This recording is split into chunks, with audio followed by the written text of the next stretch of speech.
Hi സുഹൃത്തുക്കളെ, ഞാൻ നിങ്ങളുടെ സ്വന്തം ഗിരിജ രാംദാസാണേ. എൻ്റെ ചാനലായ നന്ദനം ആർട്ടിസ്റ്റിക് അരീനയിലേക്ക് എല്ലാവർക്കും സ്വാഗതം. ഞാൻ ഇന്ന് ഒരു കഥ പറയാനാണ് ഉദ്ദേശിക്കുന്നത്. കഥയല്ല, നടന്ന സംഭവമാണ്. എന്നാലും സാധാരണ നൃത്തവും സംഗീതമൊക്കെ ആയിട്ടല്ലേ ഞാൻ നിങ്ങളുടെ മുമ്പിൽ വരാറ്. അങ്ങനെ എപ്പോഴും ഈ നൃത്തത്തിനെക്കുറിച്ചും സംഗീതത്തിനെക്കുറിച്ചൊക്കെ പറയുമ്പോൾ നിങ്ങൾക്ക് ബോറടിക്കുന്നുണ്ടാവും അല്ലേ? ബോറടിക്കരുത് കേട്ടോ. ഇനിയും ഞാൻ സംഗീതവും നൃത്തവുമായിട്ടൊക്കെ തന്നെയാണ് വരുന്നത്. കാരണം എൻ്റെ ജീവനാണ് നൃത്തവും സംഗീതവും.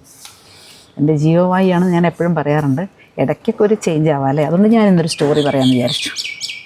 സ്റ്റോറിയല്ല, ഞാൻ പറഞ്ഞല്ലോ, എൻ്റെ അനുഭവ കഥയാണ്.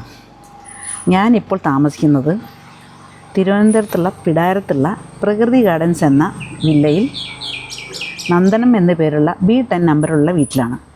ഇവിടെ വന്നിട്ട് ഏകദേശം 5 വർഷമായി. വന്നത് മുതൽ ഞങ്ങളുടെ വീടിന് മുന്നിൽ ഒരു കറുത്ത നായ പ്രത്യക്ഷപ്പെടാറുണ്ട്. ഏതോ ഒരു വീട്ടിൽ നിന്നും വയസ്സായതിൻ്റെ പേരിൽ ഇറക്കി വിട്ടതാണെന്ന് കഴുത്തിലുള്ള പട്ട കണ്ടപ്പോഴേ ഞങ്ങൾക്ക് മനസ്സിലായി. മെലിഞ്ഞുണങ്ങിയ ഒരു നായ, അത്യാവശ്യം പ്രായമുണ്ട്. പ്രായമായാൽ സ്വന്തം മാതാപിതാക്കളെ കൂടി വീട്ടിൽ നിന്നും ഇറക്കി വിടുന്ന മനുഷ്യരുള്ള ഈ കാലത്ത് കേവലം ഒരു നായയെ ഇറക്കി വിട്ടതിൽ അതിശയിക്കാനൊന്നും ഇല്ലല്ലോ അല്ലേ? എന്തായാലും എനിക്കും എൻ്റെ വീട്ടിലുള്ളവർക്കും അതിനോടെന്തോ ഒരു വലിയ ദയ തോന്നി.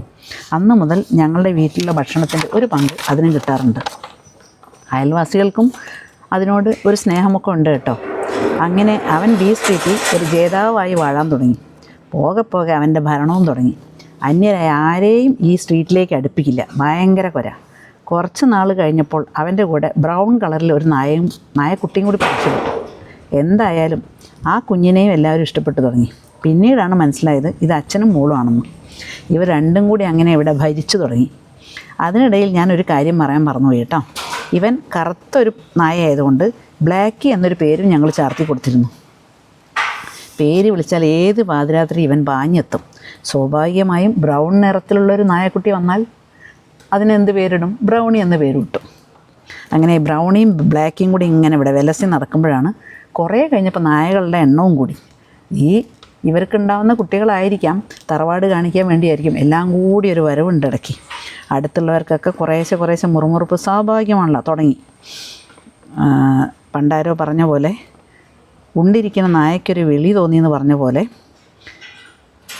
ഇവൻ ഒരു പരിപാടി ചെയ്യാൻ തുടങ്ങി. പിന്നെ കുട്ടികളെ കൊറിയർ, സ്വിഗ്ഗി തുടങ്ങി പുറത്തുനിന്ന് ആരെങ്കിലും വില്ലയിലേക്ക് വന്നാൽ ഭയങ്കര കൊരയും ചാട്ടവും കടിക്കാൻ ശ്രമിക്കുകയൊക്കെ ചെയ്യും. എന്തിനകം ഇപ്പോൾ വിലയുള്ളവർക്കെല്ലാം ഇതൊരു ശല്യമായി മാറി തുടങ്ങി. അതും ഇനി ആരും ഇനി ബ്ലാക്കിക്ക് ഭക്ഷണം കൊടുക്കരുതെന്നാണ് എല്ലാവരും പറയുന്നത്. അത് നമുക്ക് സത്യം പറഞ്ഞാൽ ധർമ്മസങ്കടമായത് ഞങ്ങളാണ്. കാരണം ഞങ്ങൾക്കത് കൊടുക്കാനും പറ്റില്ല, കൊടുക്കാതിരിക്കാനും പറ്റില്ല എന്നുള്ള അവസ്ഥയെ. കാരണം മനുഷ്യരുടെ കാര്യമാണ്. പട്ടി കടിച്ചാൽ നമുക്കറിയാലോ. ഇപ്പോൾ പട്ടികളൊക്കെ ഭയങ്കര ഉപദ്രവകാരികളാണ്. അവരുടെ സ്വഭാവം എപ്പോഴാണ് മാറുന്നതെന്നൊന്നും അറിയില്ല. വീട്ടിൽ വളർത്തുന്ന പട്ടികളെ പോലും നമ്മൾ സൂക്ഷിച്ച് കൈകാര്യം ചെയ്യണമെന്നാണ്. പക്ഷേ എന്നിരുന്നാലും ഒരു മിണ്ടാപ്രാണിയല്ലേ എന്നോർത്ത് ഞങ്ങൾക്കൊക്കെ ഭയങ്കര സങ്കടമായിരുന്നു. ഞങ്ങളൊരു വീട്ടിലത്തെ അംഗത്തെ പോലെയാണ് കരുതിയിരുന്നത്. അവർ പറയുന്നതും കാര്യമില്ലായില്ല. സ്കൂളിൽ പോകുന്ന കുട്ടികളുടെ പുറകെയും 2 വീലറിൽ പോണ കുട്ടികളുടെ പുറകെയൊക്കെ അത് കുരച്ചുകൊണ്ട് ഓടും. അവർ വീണ് വല്ല ആക്സിഡൻറ്റ് പറ്റി അതും നമ്മൾ കാണണ്ടേ? എന്തായാലും ഇതിനെ എന്തെങ്കിലും ഒന്ന് ചെയ്യണം എന്നുള്ള അവസ്ഥ വരെ ആയി ഇപ്പോൾ. അതിനിടയിലാണ് അവൻ്റെ കഴുത്തിലെ ബെൽറ്റൊക്കെ ഞങ്ങൾ ഊരി മാറ്റിയിരുന്നു. പക്ഷേ ഞാൻ എപ്പോൾ പുറത്തേക്ക് പോകുമ്പോഴും എന്നെ ബസ് സ്റ്റോപ്പിൽ കൊണ്ടുവിടുന്നതും ബസ് ഇറങ്ങി വരുമ്പോൾ തിരിച്ച് കൊണ്ടുവരുന്നതൊക്കെ അവൻ ശരിക്കൊരു സെക്യൂരിറ്റി പോലെയായിരുന്നു ഞങ്ങൾക്ക് എല്ലാവർക്കും. എൻ്റെ ഹസ്ബൻഡ് പുറത്ത് പോകുകയാണെങ്കിലും വണ്ടിയിൽ കൂടെ പോയിട്ട് ഹസ്ബൻഡ് എത്തുന്നതിന് മുന്നേ അവൻ ആ സ്പോട്ടിൽ എത്തിയിരിക്കും. അല്ല കടയിലൊക്കെ പോകുമ്പോൾ പുറകേന്ന് പറഞ്ഞാൽ ശരിക്കും ഒരു മനുഷ്യൻ ചെയ്യുന്ന എല്ലാ ജോലിയും അവൻ ചെയ്യണം. ഒരു ദിവസം ഞാൻ അമ്പലത്തിൽ പോയപ്പോൾ പ്രദക്ഷിണം വെച്ച് തിരിച്ച് വന്ന് അമ്പലത്തിന് മുമ്പിൽ എത്തിയപ്പോൾ ഇവൻ അവിടെ നിൽക്കണം. അങ്ങനെ എല്ലാവരും ചോദിച്ചു, ഇത് നിങ്ങളെ പട്ടിയാണോ? ഞാൻ പറഞ്ഞു അല്ല. പക്ഷെ അവരതിനെ ഓടിച്ചു വിട്ടു. ചിരിക്കണോ കരയണോ എന്നറിയാതെ ഞാൻ അവിടെ സങ്കടത്തോടെ പോയി നിൽക്കും. എന്ത് ചെയ്യാനാ, നമുക്കൊന്നും പറയാൻ പറ്റില്ലല്ലോ. തിരിച്ച് അമ്പലത്തിൽ നിന്ന് ഇറങ്ങി ഞാൻ വീട്ടിലെത്തിയപ്പോൾ അവൻ എൻ്റെ വീട്ടിന് മുമ്പിൽ. സുഹൃത്തുക്കളെ, ഞങ്ങളുടെ ബ്ലാക്കിയും ബ്രൗണിയും ഇനി എത്ര നാൾ ഇവിടെ ഉണ്ടാവുമെന്നൊന്നും എനിക്കറിയില്ല. കോർപ്പറേഷൻകാർ വന്ന വല്ല ഷെൽട്ടറിലേക്കും മാറ്റുമായിരിക്കും. എന്തായാലും എവിടെയായാലും അവന് നല്ല ഭക്ഷണം കിട്ടി സുഖമായിരിക്കണം എന്ന ചിന്ത മാത്രമേ ഉള്ളൂ. ഞങ്ങളെ ബ്ലാക്കിയും ബ്രൗണിനെയും കുറിച്ച് നിങ്ങൾ അറിഞ്ഞല്ലോ അല്ലേ?